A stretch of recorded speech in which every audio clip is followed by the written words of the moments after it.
tidak menghormati orang-orang yang sudah berkarya buat itu.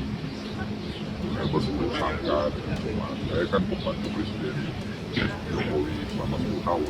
Saya saksi hidup. Ya, saya ulangi sekali lagi, saya saksi hidup sebagai tentara. Saya tidak melihat ada pelanggaran-pelanggaran secara konstitusi yang dilakukan Presiden. Jadi siapapun yang bisa, saya bisa. Dan saya harus katakan ini adalah proses karena menurut saya sudah ada selalu banyak tidak ada keluar koridor tanpa data yang jelas membuat keruh, itu mempersulit pendekatan.